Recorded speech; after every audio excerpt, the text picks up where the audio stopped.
Good afternoon. This is Miss Perkins. I am the high school administrative assistant. Today I will be reading The Youngest Marcher by Cynthia Levinson, illustrated by Vanessa Brantley-Newton. Whenever Mike flew into town, Audrey and her mama cooked barbecue ribs, stewed greens, sweet potato souffle, and Audrey's favorite, hot rolls baptized in butter. Other folks knew Mike as Martin or Dr. King. The Hendricks used their nickname.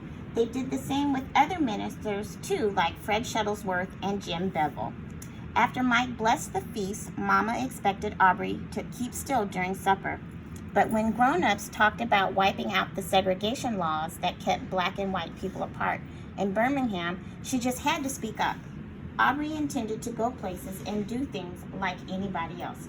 I want to eat my ice cream inside Newberry's. I want to sit downstairs at the Alabama. I don't want hand-me-down school books. But stools at the counter, plush movie theater seats, books so fresh they crackle when you open them, those were for white children. Hush, Mama hissed. 9-year-old children should not speak in front of company, especially ministers like Mike, Fred, and Jim, who were bringing dreams of justice.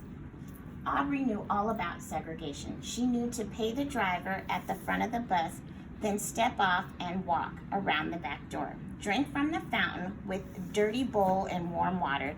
Use the freight elevator at the department stores downtown. Front row seats, cool water, elevators, and white glove operators, laws said those were for white folks.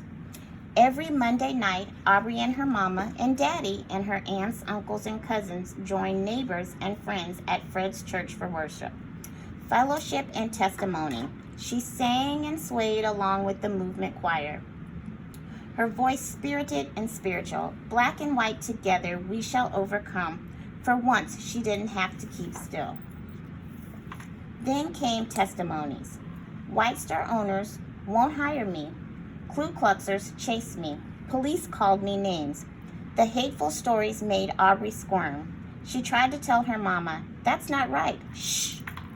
How could Mama expect her to hush? She had to make things right. But what could she do? When Mike visited Fred's church, thousands of people crowded around her to hear him preach.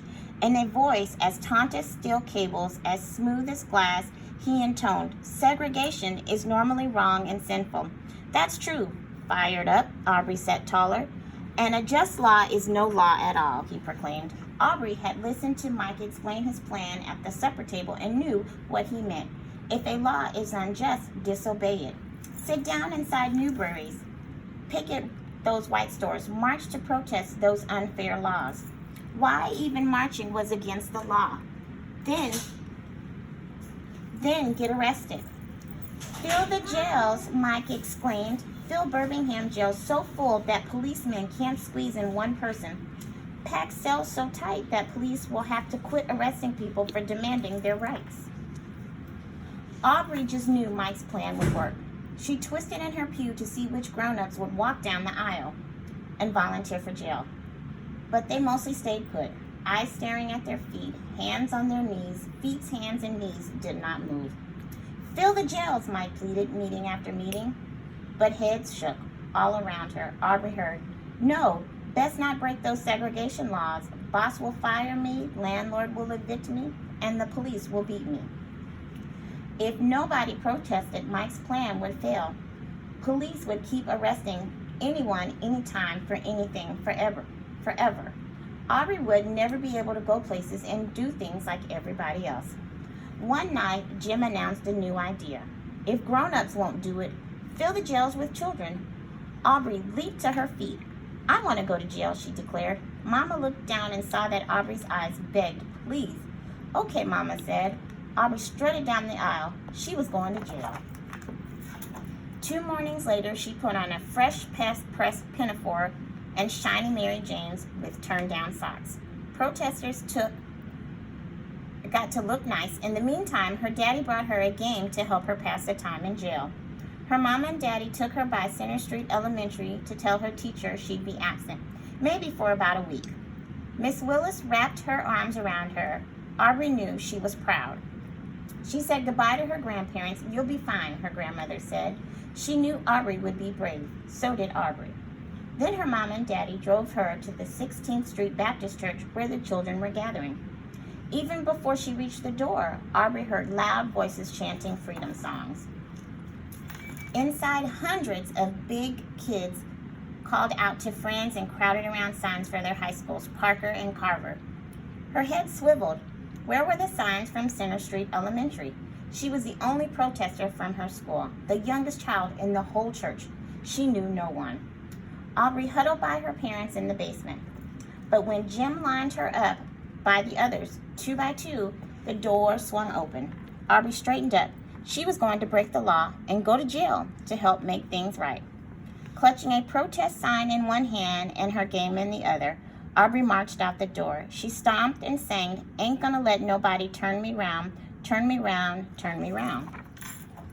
Half a block from the church, a white policeman stopped Audrey. He pointed toward a paddy wagon. Since 1 week in juvenile hall.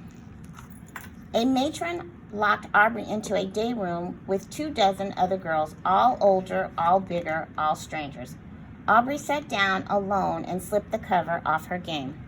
"I told you to sit down," the matron yelled. Audrey jumped. She didn't remember standing up. The matron dragged her to a dark, empty room. "When I tell you something, you do it," she commanded, "or I'll leave you here." Trembling, Audrey quickly followed the matron back in the day room, put her game away, laid down her head, and cried. Jail was harder than she thought, and she wasn't fine after all. By evening, Audrey was hungry and tired. For dinner, soupy, oily, tasteless grits. At night, a bare mattress with one thin sheet for a cover.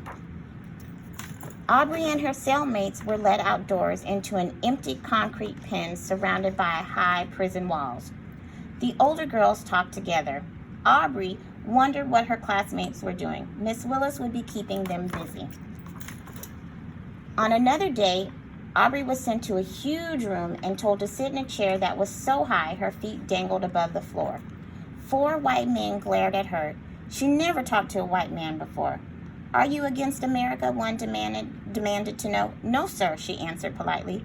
"What do you talk about at those meetings?" asked another. "Our freedom.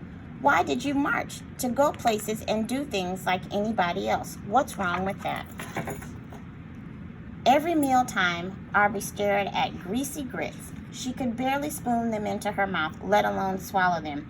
Every night, the cot's wire springs jabbed. Every morning, she had nothing to do but sit alone with her game. In the afternoons, though, more kids crowded into the day room. Some days, many of them arrived sopping wet. A girl explained firemen aimed powerful hoses at the children. Surging water spurned them off their feet and down the street. They got up and kept marching anyway, until they were sent to jail.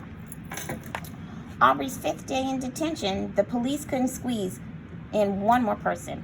We filled up all the rooms, Audrey practically jumped up and down. She was so proud.